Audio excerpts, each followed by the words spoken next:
Hi, welcome to Project Geospatial. I'm Adam Simmons, and here with us on this segment is Nick Patrick, CEO of Radar.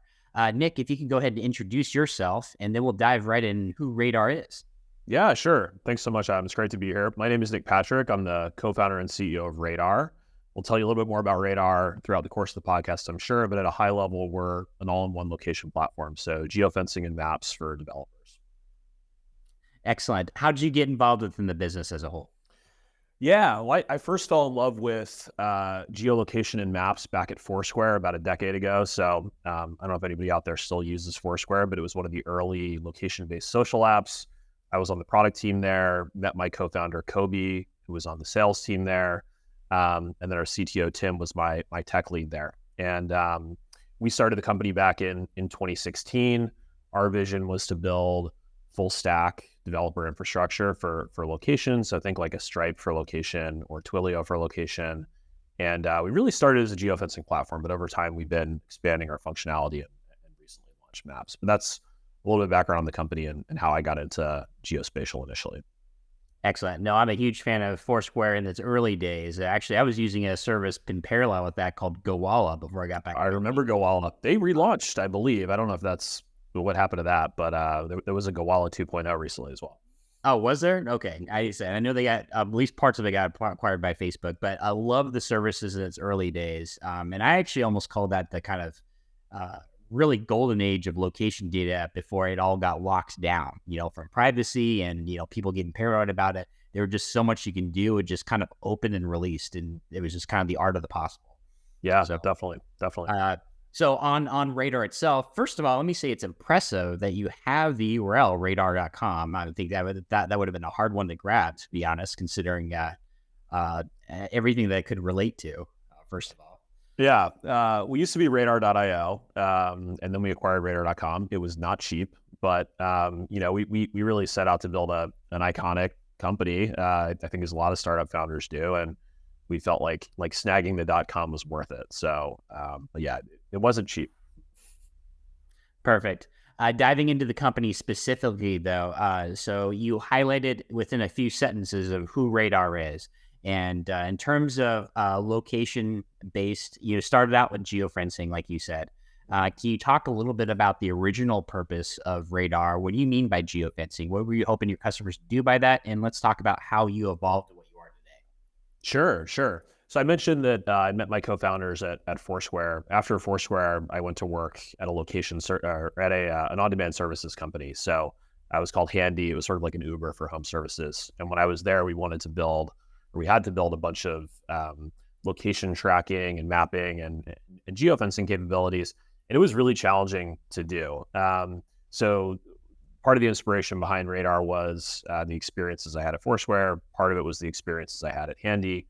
And really, we set out to build a full stack developer tool for location tracking and geofencing.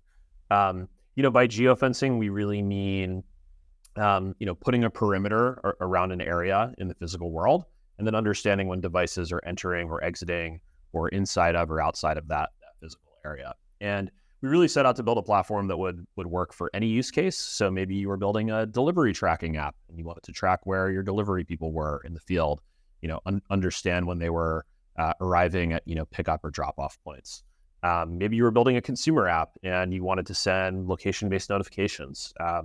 Maybe it was a retail app and you wanted to understand when a device entered a store geofence to remind them about a coupon. Or maybe you were building a travel app and you wanted to put a geofence around an airport or a new city and send helpful on-trip reminders. So that was the initial set of industries and use cases. We found a lot of success in the early days with consumer apps. So, today we power things like location-based messaging, arrival detection for, curbside pickup or drive-through, things like delivery tracking for companies like Panera Bread, Dick's Sporting Goods, T-Mobile, Dairy Queen, Zillow. And I would say over time, we added, more functionality to our geofencing capabilities. So initially we made it really easy to create custom geofences. You could import tens of thousands or hundreds of thousands of geofences, go beyond some of the iOS and Android geofencing limitations. And then we added some out-of-the-box geofences. So place polygons, things like admin boundaries for countries and states. And then eventually we added maps as well, and happy to talk about that a bit as well. Excellent. No, thank you for that little history there.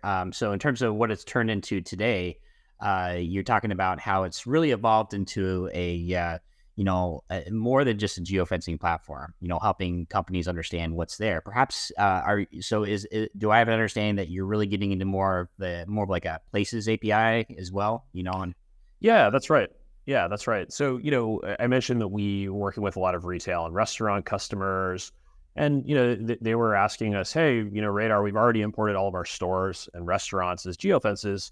Couldn't you power our store locator? And, in order to power something like a store locator, you need maps, obviously. You need geocoding and autocomplete APIs. If you want to show, the walking or driving distance to each location, you need a routing engine.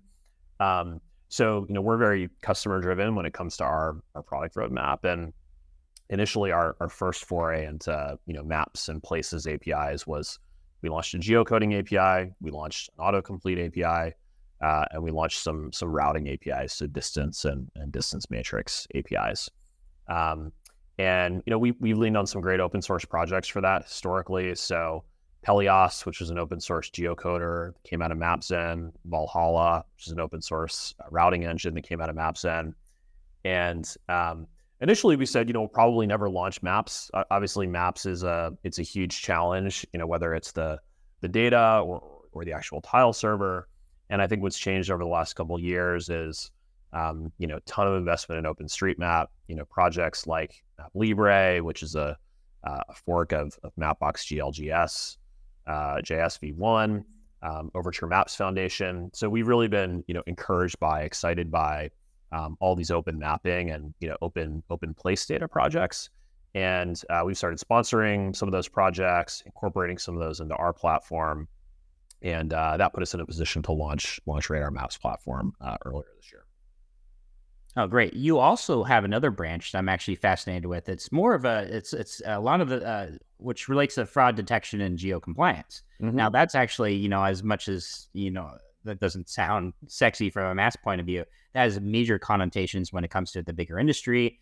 And sure. I'm seeing a lot more, especially geospatial defense companies and want to wrap their head around, cybersecurity, as well as figuring out if the data is accurate or not from sure in different layers. Can you talk more about this? Definitely. Yeah, I mean, there's a huge opportunity there. I think we've talked a bit about the challenges of understanding a device's location. What's the lat long? How do you get an accurate lat long? Is it at this place? Is it inside of this geofence? But it is possible to spoof your location, right? You can use GPS spoofing apps on Android.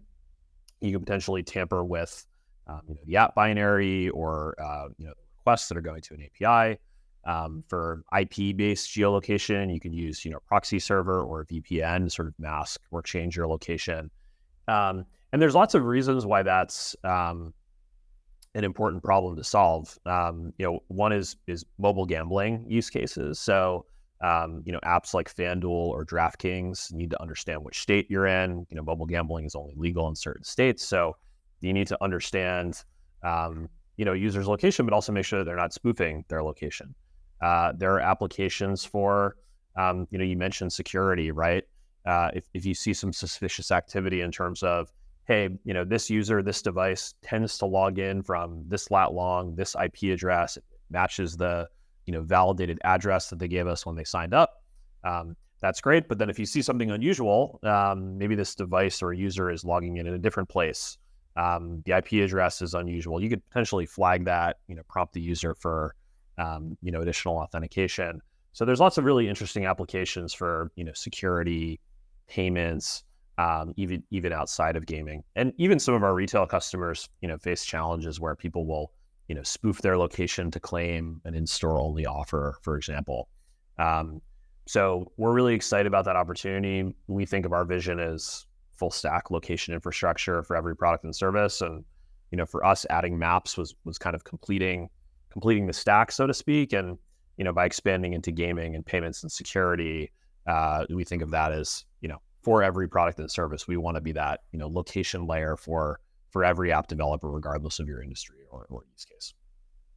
Excellent. So, in terms of what you'd like to highlight today, what are your focuses for Radar as it exists right now? I mean, you have several different products and services as that's grown over the years. But what is your premier product, and what are you hoping to evolve it into? Mm-hmm.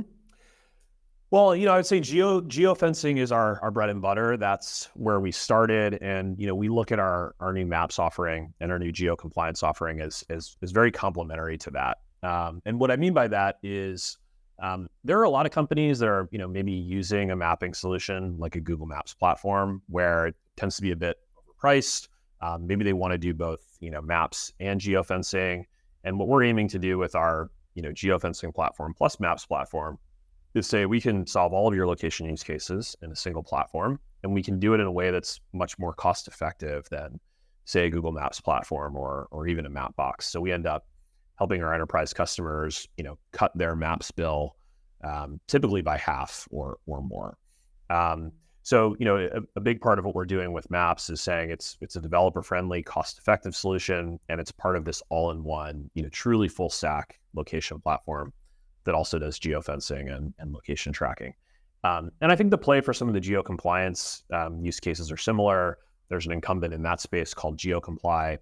We've talked to a lot of customers and prospective customers that are looking for a more cost-effective, developer-friendly solution. They're looking for a solution that can also power other geofencing use cases, like in-stadium experiences or on-property app experiences.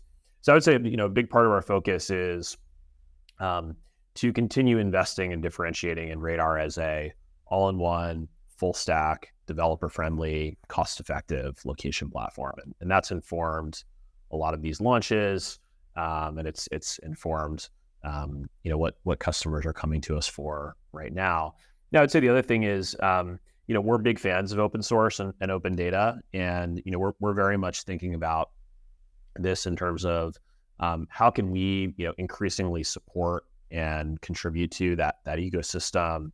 Again, we look at projects like OpenStreetMap, we look at projects like Overture Maps Foundation, MapLibre, a lot of which are increasingly getting the backing of the Microsofts and the Metas and the AWSs and the TomToms that are aiming to build an alternative to Google's offering. So we're just excited about the broader open mapping revolution that's happening and eager to support and contribute to that where we can.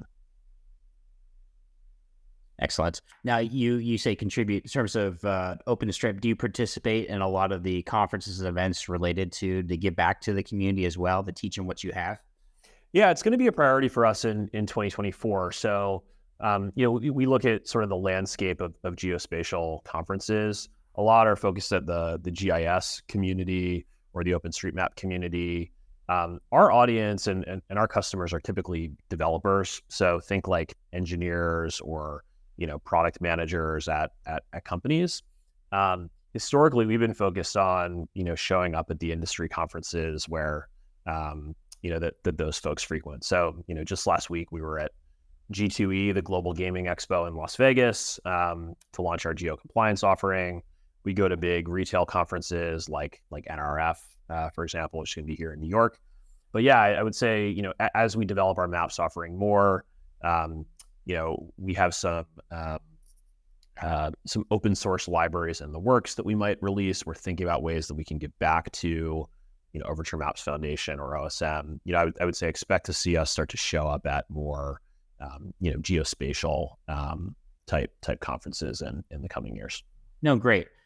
So another question I have for you is, in terms of the overall APIs that you have, is it or the actual data itself? Are you global coverage in terms of your data? You have pretty good coverage in certain areas of the world, like Mm-hmm. Africa or Asia, and some of the maybe some of the areas of the world that some of the other apps don't maybe sometimes struggle with. Yeah, that's a great question. Sort of. So, the APIs do work globally, but we've been focusing on getting as close as we can to 100% coverage, 100% accuracy in North America first. So we just announced with our Maps platform launch that we're at 99% accuracy on our geocoding APIs relative to Google Maps platform. That tends to be more than good enough for a lot of our customers. As excited as we are about some of the, open mapping and open data projects that are out there, you oftentimes do need to supplement with commercial data sets to get closer to 100% coverage. So that's going to be a priority for us in 2024. We'll probably start with Europe and aim to get our geocoder and our autocomplete APIs to 99% accuracy in Europe next, and then we'll expand from there. But US has definitely been the priority for us in 2023. Excellent. So really good question for you that some people might have. You already mentioned cost, helping your customers cut down maybe as much as half compared to Google Maps or some of the other, location-based services out there. Right. If somebody were to say, hey, go to Radar because not just the cost, what other kind of bulleted points would you give them? Yeah, it's a good question. Well, definitely cost. We end up being anywhere between 50 to 90% cheaper than say a Google Maps platform. I would say another sort of related thing is flexibility. So, Google Maps platform, for example, has pretty strict attribution and caching requirements. We're a little bit more flexible there. Another thing that sets us apart is the fact that we have a geofencing platform. And so the fact that you can import geofences, we make them searchable through our APIs, means that it's a little bit more of a full stack offering than say a Google Maps platform or a map box. So those I would say are probably the three biggest things: cost, flexibility, and just the fact that it's part of an all-in-one platform. Do you, for new startups and for companies who are just getting in the business and they're looking for a solution to get themselves started with some location-based services, and they look at companies like maybe Google Maps as more of a premium service they can't afford, do you offer kind of a startup kit or a free service to kind of onboard them to help them out? Yeah, we do have a free tier that gives you, I believe it's 100,000 API calls per month for free. And then in terms of starting pricing, just for example, our geocoding APIs start at 50 cents per 1,000 API calls. Our base maps start at 50 cents per 1,000 map loads. Google's geocoding APIs start at $5 per 1,000, and their base maps start at $7 per 1,000. So I think between the free tier and a starting price point that ends up being 90% cheaper, it's definitely a cost-effective alternative that again is still part of that robust, complete platform with great coverage. I think we're thinking about ways to make our product even more accessible to startups and individual developers over time. So one thing that we're thinking about heading into next year is how generous can we make the free tier? Can we introduce a sort of self-serve, billing offering for smaller startups or, mid-market? But another thing I would say that really sets us apart is we are a truly enterprise-ready platform. I mentioned earlier some of the big brands that we work with, Dick's Sporting Goods, T-Mobile, Panera Bread, Zillow, et cetera.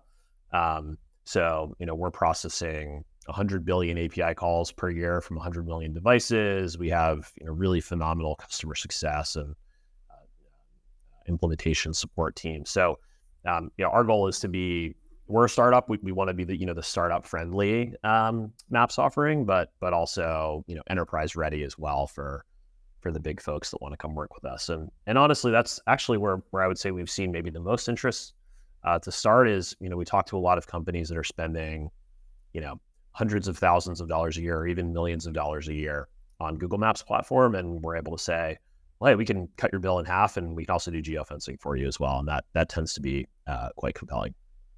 Do you offer a disconnected ops solution as well? So, kind of a, grab a certain partition of your data to go along into a, closed server or network? We don't today. So we're hosted cloud solution. We've definitely thought about on-premise and sort of offline support, but today we're a hosted cloud solution. One thing that we are thinking about is multi-region support for our enterprise customers, and also what you might consider high availability. So increasingly, whether it's some of the geo-compliance use cases or some of the mapping use cases, we're powering really mission critical use cases. And we already, I think our uptime for the last year has been about 100%. And we already support 4 nines uptime in our SLAs, but we're working towards 5 nines for those really mission critical use cases as well. Oh, that's incredible. That's awesome. So as we wrap up, do you have any last minute words you'd like to say about your company, or any perhaps even inspiring words for individuals who are interested in your service? Some of our audience is young students who are trying to figure out their career to get into as well, and what the alternatives are to the big companies like Google and Sure. Yeah. I mean, obviously, if you're out there and you're looking to add, a map to your website or app, or you're adding location-based search features, you're building the next big thing, we'd love to support. So feel free to check us out at radar.com. We're also hiring. So, feel free to check us out at radar.com/jobs. We're based in New York. And yeah, I would just say, we're very excited by all of the open mapping and sort of open address and place data projects that are out there right now.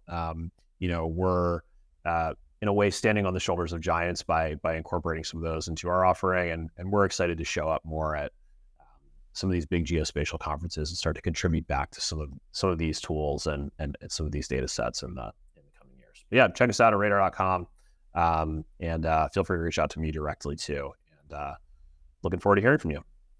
Awesome. Well, thanks, Nick. This is Adam Simmons of Project Geospatial here with Radar, and we will talk to everybody next time. Thank you very much. Thanks, Adam.